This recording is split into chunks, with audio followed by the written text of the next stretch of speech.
Pesatnya pembangunan di Kota Bandung tak hanya memiliki dampak positif, makin tingginya intensitas pengambilan air seiring pesatnya pembangunan membuat ketersediaan air tanah kini berada di ambang kritis.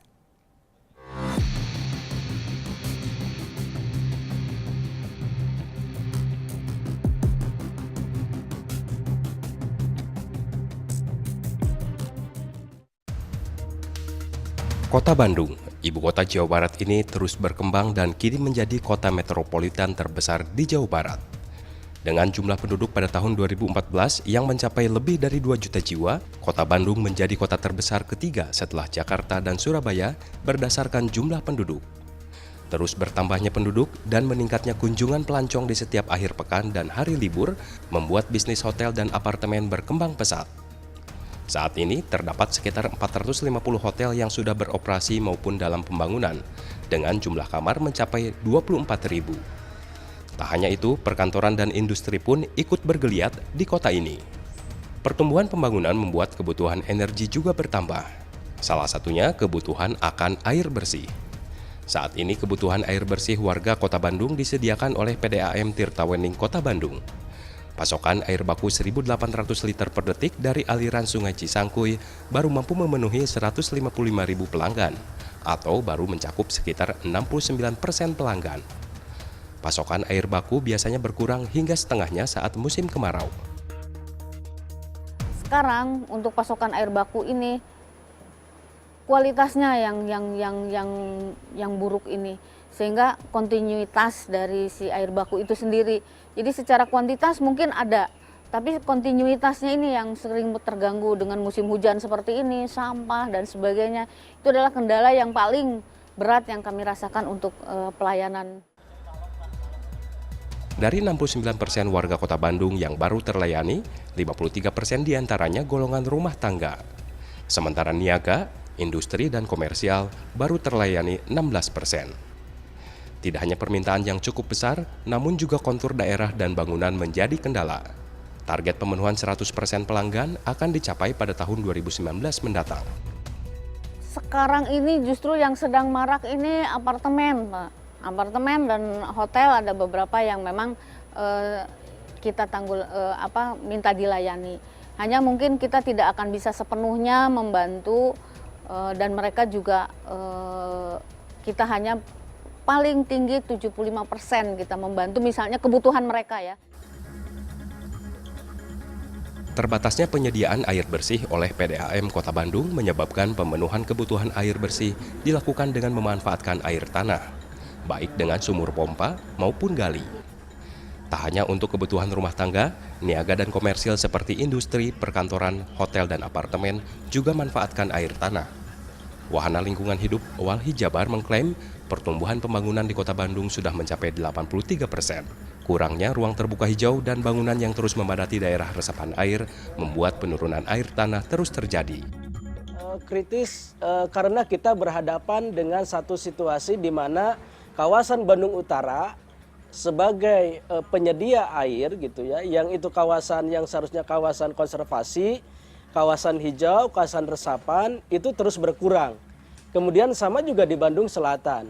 Jadi ke depan kalau kawasan Bandung Utara tidak diselamatkan, tidak dipertahankan sebagai kawasan konservasi, maka ini juga akan mempengaruhi ketersediaan air bawah tanah atau air tanah. Karena air tanah hari ini juga itu karena proses lama ya. Badan Pengelolaan Lingkungan Hidup BPLH Kota Bandung mencatat terdapat lebih dari 600 titik penggunaan air tanah dalam di Kota Bandung. Rata-rata pemakaian per bulan hampir 1 juta meter kubik. 50%-nya digunakan untuk keperluan hotel. Untuk menjaga kestabilan lingkungan, selain melakukan konservasi, BPLH juga menaikkan tarif pengambilan air tanah. Pada 2013 kita merubah perwal kita dengan perubahan tarif harga dasar air tanah. Yang semula untuk sumur air tanah dalam itu Rp500 menjadi Rp5.000. Kemudian juga yang sumur tanah dangkal dari 500 menjadi 3.500. Ini dalam rangka konservasi sehingga semua pengguna air tanah dapat menghemat penggunaan air tanahnya. Cekungan air tanah Bandung Soreang merupakan satu dari 421 cekungan air tanah yang ada di Indonesia. Berdasar data Pusat Sumber Daya Air Tanah dan Geologi Lingkungan, Kementerian Energi dan Sumber Daya Mineral, puncak pengambilan air tanah mulai terjadi sekitar tahun 1995 hingga 2010. Bulan Mei 2010, pengambilan air tanah dalam mencapai 18,13 juta meter kubik. Hal ini menyebabkan penurunan air tanah rata-rata 5-10 meter per 5 tahun. Selain air tanah dalam, saat ini penurunan mulai terjadi pada air tanah dangkal, yang biasa digunakan untuk kebutuhan rumah tangga. Seperti yang dirasakan Udung, warga Cicadas, Kota Bandung.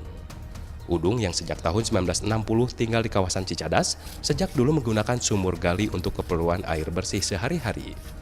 Namun kini sumurnya kering saat musim kemarau. Kalau musim kemarau dulu juga dalam 10 meter mah ada. Bapak bikin sumur di sini kan lebih dari 10 meter. Air ke bawah itu 2 meter mah ada dulu.